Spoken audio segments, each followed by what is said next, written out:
판소리라고. 내가 미쳤구나. 우리 가문의 수치야. 베를린 필하모닉의 전설적인 음악 평론가가 자신의 손녀에게 던진 분노의 외침이었습니다. 하지만 그 손녀는 오늘 서울 국악당의 무대에 서서 전 세계 관객들의 기립박수를 받고 있습니다. 대체 무슨 일이 있었던 걸까요? 지금부터 그 특별한 이야기를 들려드리겠습니다. 잠깐만요. 1초면 가능한 좋아요 버튼을 눌러주시면 영상 제작에 큰 힘이 됩니다. 그럼 지금 시작하겠습니다. 안녕하세요. 저는 베를린에서 온 한나 바이제입니다. 우리 할아버지 프리드리히 바이제는 베를린 필하모닉의 수석 음악 평론가셨고 독일 클래식 음악계의 거장으로 알려진 분이세요. 제가 태어났을 때부터 할아버지의 꿈은 정해져 있었죠. 바로 저를 세계적인 바이올리니스트로 키우는 것이었습니다. 3살 때부터 시작된 바이올린 교육은 할아버지의 철저한 감독하에 이루어졌어요. 음악은 제 일상의 전부였고 주말이면 할아버지와 함께 베를린 필하모닉의 연주회를 관람했습니다. 그때마다 할아버지는 이렇게 말씀하셨죠. 한나, 넌 반드시 이 무대에 설 거야. 우리 가문의 영광이 될 거란다. 하지만 그 말씀이 제게는 점점 더 무거운 짐이 되어갔습니다. 매일 아침 울리는 메트로놈 소리가 저를 숨막히게 했고 악보는 저를 가두는 철창처럼 느껴졌어요. 12살이 되던 해 저는 처음으로 할아버지께 반항했습니다. 할아버지,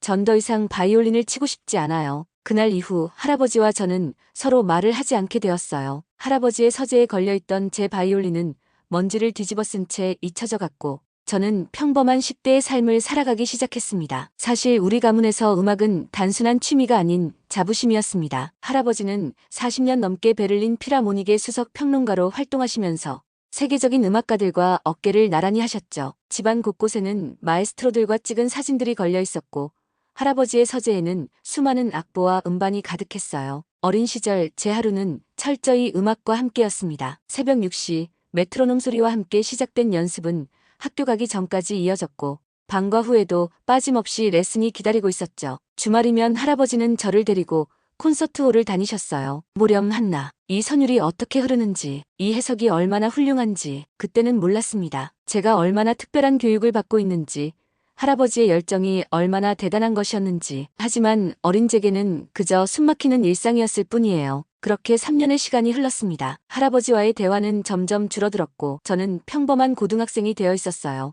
음악은 제 인생에서 완전히 사라진 줄 알았습니다. 그런데 운명이란 것은 참 이상하게도 우리를 이끌어가더군요. 교환학생 지민이와의 만남은 제 인생의 전환점이 되었습니다. 처음에는 그저 옆자리에 앉게 된 평범한 친구였을 뿐이었죠. 하지만 지민이의 휴대폰에서 흘러나온 음악이 제 호기심을 자극했어요. 지민아, 방금 그 음악 뭐야?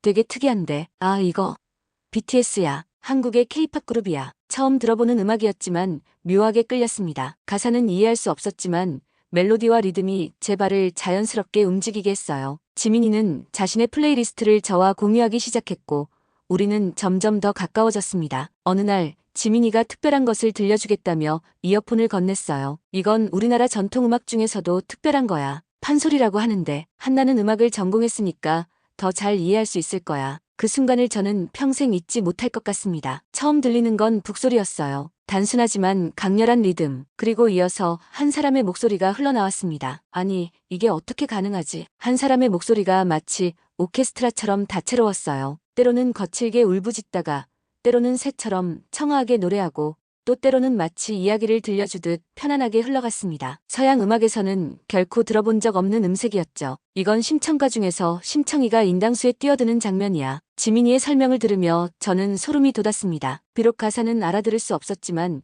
그 소리에 담긴 비통함과 결연함은 고스란히 전해져 왔으니까요. 어떻게 한 사람이 이렇게 다양한 소리를 낼 수 있는 거야? 그게 판소리의 매력이지. 한 명의 소리꾼이 이야기의 모든 등장인물이 되어 극을 이끌어가는 거야. 마치 혼자서 하는 오페라 같은 거지. 그날 이후로 저는 유튜브에서 판소리 영상을 찾아보기 시작했어요. 처음에는 그저 신기해서 시작한 일이었는데 점점 더 깊이 빠져들게 되었습니다. 특히 심청가의 한 대목이 제 마음을 사로잡았어요. 내 죽음이 아버지의 눈을 뜨게 하리니. 비록 가사의 뜻을 완전히 이해할 수는 없었지만 그 소리에 담긴 애절함은 고스란히 전해져 왔습니다. 마치 오페라와도 같은 극적인 전개, 하지만 그보다 더 날 것의 감정이 느껴졌어요. 악기 없이 오직 목소리와 북으로만 이루어진 음악이라는 게 믿기지 않았습니다. 지민이는 제게 더 많은 것을 알려주었어요. 판소리가 유네스코 세계 무형문화유산이라는 것, 한 곡을 완벽하게 부르기 위해서는 수년이 걸린다는 것, 그리고 최근에는 외국인 판소리 연주자들도 늘어나고 있다는 것까지. 놀랍게도 독일에도 판소리를 연구하고 공연하는 사람들이 있다는 것을 알게 되었습니다. 베를린 한국문화원에서 판소리 강좌가 있다는 것을 알게 된 건 우연이었어요. 문화원 앞을 지나다가 우연히 포스터를 본 거죠. 매주 토요일 오후 김소리 선생님께서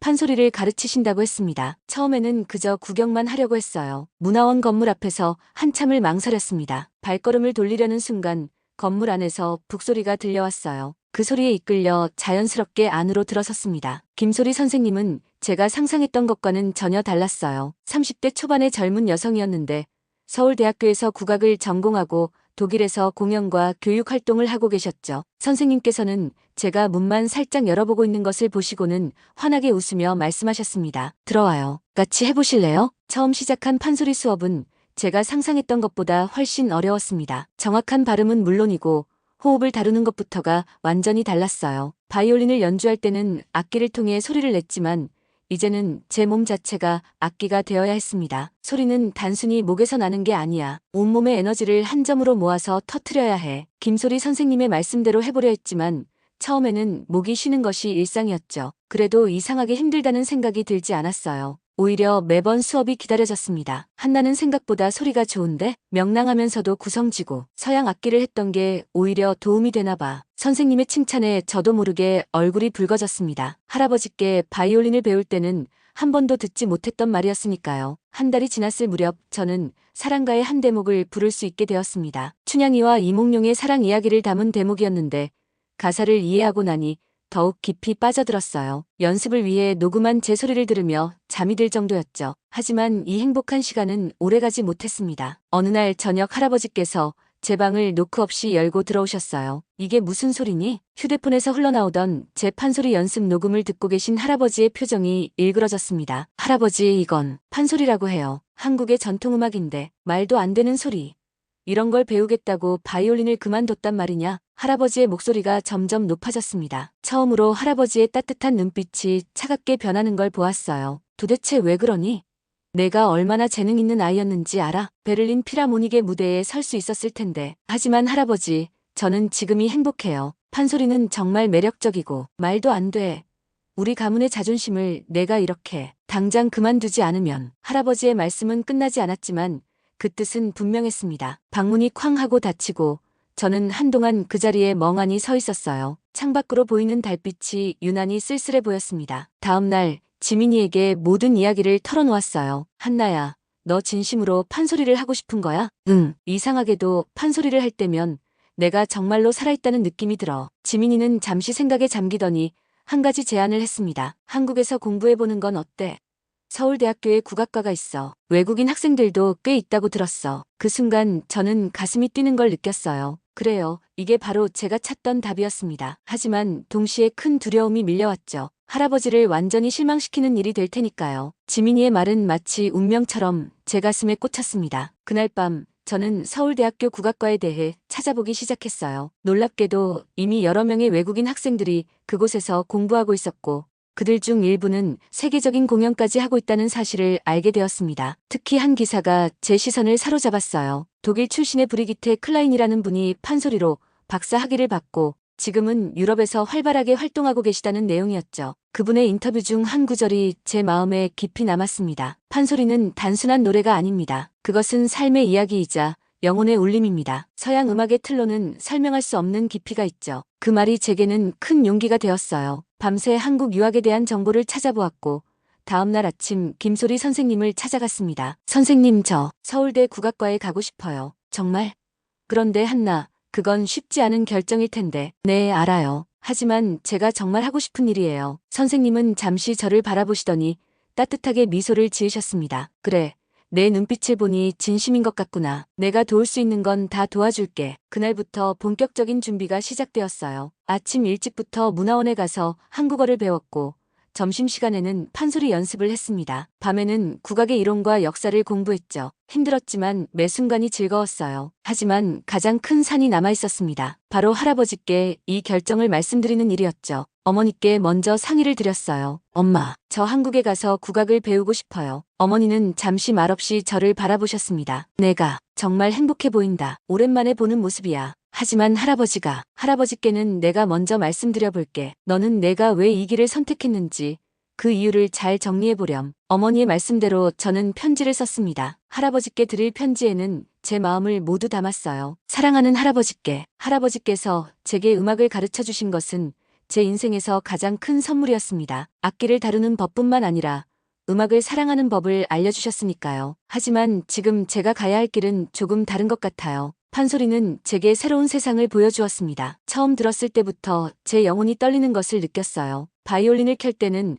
한 번도 느끼지 못했던 감정이었습니다. 이것이 진정 제가 찾던 음악이라는 확신이 들었어요. 할아버지께서는 늘 말씀하셨죠. 진정한 음악가는 자신의 영혼을 소리에 담아야 한다고. 저는 지금 그 길을 찾은 것 같아요. 비록 할아버지께서 생각하신 것과는 다른 방향이지만 이것도 음악의 한 길이라고 믿습니다. 부디 제 선택을 이해해 주세요. 할아버지께서는 제 편지를 받으신 후 꼬박 사흘 동안 서재에서 나오지 않으셨습니다. 식사도 거의 하지 않으셨다고 해요. 넷째 날 아침 할아버지께서 드디어 저를 부르셨습니다. 서재에 들어서자 낯선 광경이 눈에 들어왔어요. 평소 깔끔하게 정리되어 있던 책상이 어질러져 있었고 그 위에는 오래된 앨범들이 펼쳐져 있었습니다. 한나, 이리 와보거라. 할아버지의 목소리는 피곤해 보였지만 예상과 달리 차갑지는 않았어요. 이 사진을 보아라. 할아버지께서 가리키신 사진 속에는 젊은 시절의 할아버지가 있었습니다. 처음 보는 동양인 연주자들과 함께 찍은 사진이었어요. 1960년대 말 베를린 필하모닉에서 있었던 특별 공연이었지. 한국의 가야금 연주자들이었단다. 처음 들어보는 소리였어. 그들의 음악은 우리와는 완전히 달랐다. 하지만 그 안에는 분명한 예술성이 있었지. 할아버지의 목소리가 조금씩 떨려왔습니다. 그때 난 그들의 음악을 이해하려 노력했어야 했는데 대신 비평이라는 이름으로 그들의 음악을 평가하려 들었지. 지금 생각하면 참 어리석었구나. 잠시 침묵이 이어졌습니다. 할아버지께서는 천천히 다른 앨범을 펼치셨어요. 내가 5살 때의 사진이구나. 처음으로 바이올린을 잡은 날이었지. 그때 내 눈빛이 얼마나 불안해 보였는지 아니? 하지만 난 그걸 보지 못했다. 내 욕심만 앞섰던 거야. 할아버지, 한나, 나는 내가 세계적인 바이올리니스트가 되길 바랐다. 하지만 그보다 더 중요한 건 내가 진정으로 음악을 사랑하게 되는 거였어. 그걸 이제야 깨달았구나. 할아버지의 눈가가 붉어졌습니다. 저도 모르게 눈물이 흘러내렸어요. 판소리라는 게 정확히 어떤 음악이냐? 할아버지의 질문에 저는 벅차오르는 마음을 진정시키며 대답했습니다. 한 명의 소리꾼이 모든 역할을 다 해내는 음악이에요. 이야기도 하고 노래도 하고 때로는 바다 소리도 내고 새 소리도 내요. 마치 오페라와 비슷하지만 더 자유롭고 즉흥적이에요. 재미있구나. 혹시 지금 내가 배우는 것을 들려줄 수 있겠니? 제 심장이 쿵쾅거리기 시작했습니다. 떨리는 마음을 가라앉히고 심청가 중 신봉사 눈뜨는 대목을 조심스럽게 시작했어요. 비록 서툴렀지만 제가 배운 모든 것을 담아 불렀습니다. 노래가 끝나자 긴 침묵이 이어졌어요. 할아버지는 눈을 감은 채 무언가를 생각하시는 것 같았습니다. 한나. 오랜 침묵 끝에 할아버지가 입을 여셨습니다. 내 소리에는 내 진심이 담겨 있구나. 할아버지는 책상 서랍에서 오래된 종이 한 장을 꺼내셨어요. 독일어로 쓰여진 옛날 콘서트 리뷰였습니다. 내가 쓴 첫 평론이야. 1960년대에 베를린에서 열린 동양 음악 공연을 보고 썼지. 그때 난 그들의 음악을 원시적이라고 평가했다. 얼마나 좁은 시각이었는지. 지금 내 소리를 들으니 그때의 내가 부끄럽구나. 할아버지는 잠시 말씀을 멈추셨다가 깊은 한숨을 내쉬셨어요. 한나, 나는 여전히 내가 서울로 가는 것이 걱정된다. 하지만 내 눈빛을 보니 말리고 싶지는 않구나. 내가 음악을 처음 사랑하게 되었을 때의 열정이 내 안에서 보이는 것 같아. 정말인가요, 할아버지? 다만 한 가지 조건이 있다. 서울에서 공부하는 동안 매달 너의 발전 과정을 내게 보고하거라. 비디오든 편지든. 난 내가 어떤 음악을 만들어가는지 지켜보고 싶구나. 그날 저녁 할아버지는 처음으로 저와 함께 한국 음악에 대해 이야기를 나누셨어요. 판소리의 역사부터 시작해서 국악의 다양한 장르들까지. 할아버지는 마치 어린아이처럼 호기심 어린 질문들을 던지셨습니다. 재미있는 건 판소리가 서양의 오페라와 비슷한 시기에 발전했다는 거야. 하지만 전혀 다른 방식으로 발전했지. 이런 문화적 차이를 연구하는 것도 흥미로울 것 같구나. 할아버지의 지지를 받게 된 후 한국 유학 준비는 순풍에 돛을 단 듯 진행되었습니다. 김소리 선생님께서는 서울대학교 국악과 교수님들과 연락을 취해주셨고 제 판소리 연습 영상을 보내드렸어요. 다행히도 긍정적인 답변을 받을 수 있었습니다. 준비 과정은 생각보다 복잡했습니다. 한국어 실력을 높이기 위해 매일 새벽부터 한국어 수업을 들었고 밤늦게까지 판소리 연습을 이어갔어요. 특히 국악과 실기 시험을 위해서는 더욱 특별한 준비가 필요했습니다. 한나, 실기 시험에서는 단가와 판소리 한 대목을 해야 해요. 심청가 중에서 신봉사 눈 뜨는 대목을 준비해보는 게 어떨까요? 김소리 선생님의 제안에 저는 고개를 끄덕였습니다. 그 대목은 제가 처음 할아버지께 들려드렸던 것이기도 했으니까요. 매일 5시간씩 소리 연습을 했습니다. 목이 쉬어서 말도 못할 때가 많았지만 이상하게 힘들다는 생각이 들지 않았어요. 오히려 매일매일이 새로운 발견의 연속이었죠. 할아버지도 적극적으로 도와주셨습니다. 놀랍게도 할아버지께서는 제 연습을 지켜보시면서 음악적인 조언을 해주시기 시작하셨어요. 한나, 방금 그 부분에서 호흡이 불안정했어. 오페라의 아리아를 부를 때처럼 횡격막의 힘을 더 사용해보는 게 어떻겠니? 하지만 할아버지, 판소리는 서양 음악과 달라요. 물론 다르지. 하지만 음악의 기본은 같단다. 결국은 내 몸이 악기가 되는 거니까. 할아버지의 조언은 신기하게도 큰 도움이 되었습니다. 서양 음악의 테크닉을 판소리에 접목하니 제 나름대로의 독특한 소리가 만들어지기 시작했어요. 김소리 선생님도 놀라셨습니다. 한나, 내 소리가 많이 달라졌어. 서양 음악의 섬세함과 판소리의 힘이 잘 어우러지는 것 같아. 출국이 한 달 앞으로 다가왔을 때 예상치 못한 소식이 들려왔어요. 서울대학교 국악과에서 제 입학을 위한 특별 오디션을 제안해왔다는 것이었습니다. 한나, 이번이 기회야. 내가 그동안 준비해온 모든 것을 보여줄 수 있는. 선생님의 말씀이 채 끝나기도 전에 할아버지께서 불쑥 말씀하셨습니다. 나도 같이 가면 안 되겠니? 우리 모두 놀란 듯 할아버지를 바라보았습니다. 내가 내 소리를 직접 듣고 싶구나. 게다가 서울대학교의 국악과가 어떤 곳인지, 내가 어떤 환경에서 공부하게 될지 이 눈으로 직접 보고 싶어. 그렇게 저희는 함께 서울행 비행기 표를 예약했습니다. 베를린의 겨울 하늘은 유난히 맑았고 제 마음속에는 설렘과 두려움이 뒤섞여 있었어요. 이제 정말 새로운 여정이 시작되는 것이었습니다. 인천국제공항에 도착했을 때 제 가슴은 마치 북장단처럼 빠르게 뛰고 있었습니다. 할아버지는 창밖으로 보이는 한국의 풍경을 유심히 살펴보셨어요. 아마도 60년대에 왔을 때와는 완전히 달라진 모습에 놀라신 것 같았습니다. 굉장하구나. 이런 모습일 줄은 몰랐어. 공항에서 나와 지하철을 타는 동안 할아버지는 끊임없이 주변을 관찰하셨습니다. 특히 지하철 안에서 스마트폰으로 동영상을 보며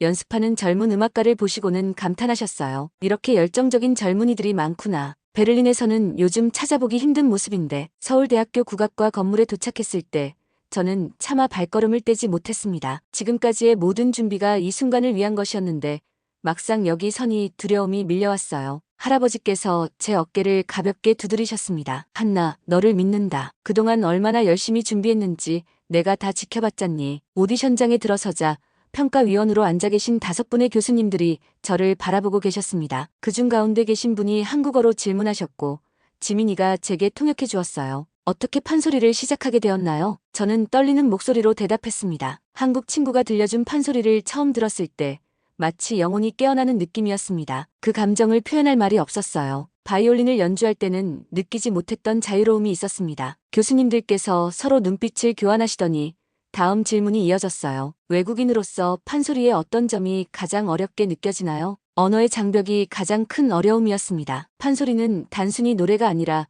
이야기를 전달하는 예술이니까요. 그래서 매일 한국어를 공부하고 있고 특히 판소리 사설의 의미를 완전히 이해하기 위해 노력하고 있습니다. 몇 가지 질문이 더 이어진 후 드디어 실기 시험 순서가 되었습니다. 심호흡을 한번 크게 하고 준비해온 심청가 중 신봉사 눈 뜨는 대목을 시작했어요. 눈을 떠 사방을 살펴보니 처음에는 목소리가 떨렸지만 점점 자신감이 생겼습니다. 김소리 선생님과 연습했던 대로 제 안의 감정을 모두 쏟아부었어요. 신봉사가 딸을 잃은 슬픔, 그리고 다시 눈을 뜨고 세상을 보게 되었을 때의 놀라움과 기쁨. 비록 완벽한 한국어는 아니었지만 진심을 담아 불렀습니다. 노래가 끝나고 고개를 들었을 때 교수님들의 표정이 달라져 있었어요. 그리고 맨 끝에 앉아 계시던 교수님께서 처음으로 미소를 보이셨습니다. 바이올린을 전공하셨다고 했죠? 그 훈련이 판소리에도 독특한 색채를 더해주는 것 같군요. 아직 많이 부족하지만 가능성이 보입니다. 그 말씀에 제 마음은 한없이 가벼워졌어요. 할아버지께서도 뿌듯한 표정으로 지켜보고 계셨습니다. 오디션이 끝난 후 교수님들은 저희를 국악과 연습실로 안내해 주셨어요. 그곳에서는 여러 학생들이 가야금, 대금, 아쟁 등 다양한 악기를 연주하고 있었습니다. 특히 할아버지의 눈길을 사로잡은 것은 해금 연주자였어요. 이 악기는 무엇인가? 마치 바이올린과 비슷한 소리가 나는데 해금 연주자였던 학생이 할아버지께 악기를 건네드렸습니다. 할아버지는 조심스럽게 해금을 들고 활을 그어보셨어요. 서툴지만 음악가다운 감각이 느껴지는 소리였습니다. 놀랍구나. 중국의 EOERH와 비슷하지만 더 풍부한 음색이 있어. 그날 오후 저희는 국악과 정기 공연을 관람할 기회를 얻었습니다. 다양한 전통 음악 연주와 함께 마지막에는 창작 국악 공연도 있었어요. 전통 악기와 현대적인 작곡 기법이 결합된 음악이었는데 할아버지는 그 공연에 완전히 매료되셨습니다. 한나, 이제 알 것 같구나. 공연이 끝나고 숙소로 돌아오는 길에 할아버지께서 문득 말씀하셨습니다. 무엇을 말씀하시는 건가요? 내가 왜 이 음악에 매료되었는지. 서양 음악의 정형화된 틀에서는 느낄 수 없는 자유로움이 있더구나. 그리고 그 자유로움 속에서도 분명한 전통과 규칙이 존재해. 마치 자연의 숨결 같은. 할아버지의 눈빛이 젊은 시절로 돌아간 것 같았어요. 마치 처음 음악을 발견했을 때처럼 반짝이는 눈빛이었습니다. 베를린에서는 늘 완벽함을 추구했지. 한 음이라도 틀리면 안 된다고 생각했어. 하지만 오늘 본 공연은 달랐다. 즉흥성과 전통이 자연스럽게 어우러지면서도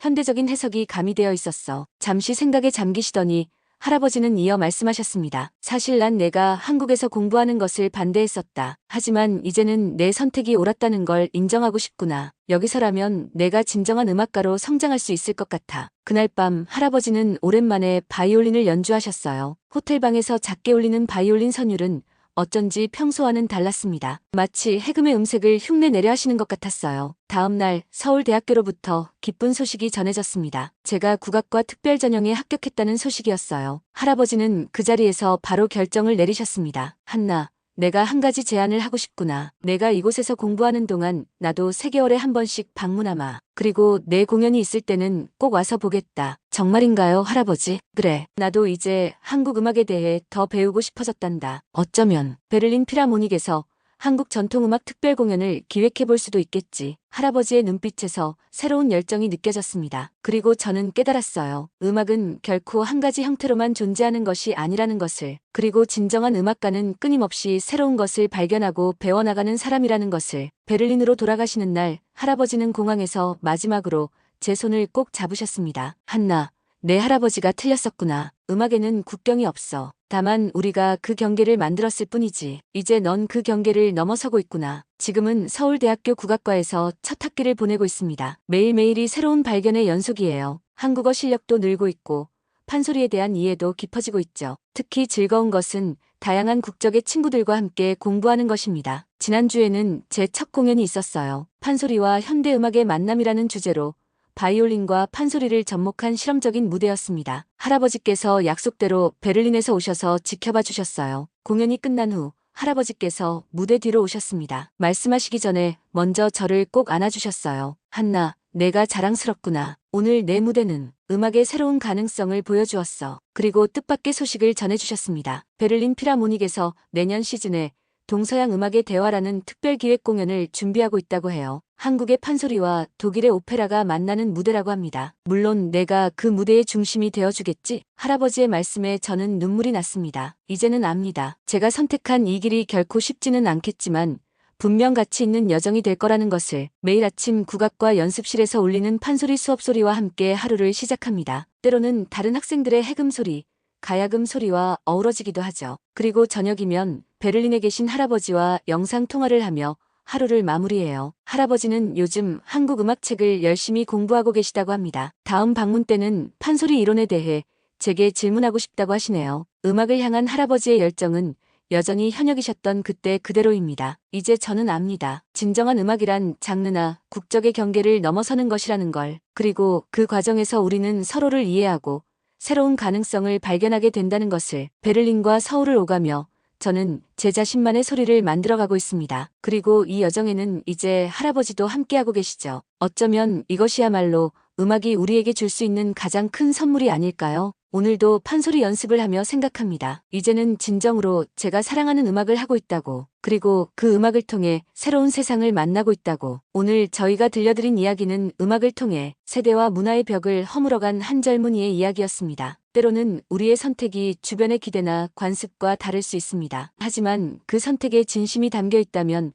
결국에는 새로운 이해와 가능성으로 이어질 수 있다는 것을 한나의 이야기가 보여주었네요. 여러분도 혹시 자신만의 꿈을 위해 도전하고 계신가요? 그 과정이 때로는 외롭고 힘들더라도 진심을 다해 걸어가는 그 발걸음이 언젠가는 아름다운 음악이 되리라 믿습니다. 오늘의 이야기가 마음에 와닿으셨다면 좋아요와 구독 버튼을 눌러주세요. 여러분의 응원이 더 좋은 이야기를 만드는 힘이 됩니다. 다음에도 따뜻한 감동으로 찾아뵙겠습니다. 감동 카페였습니다.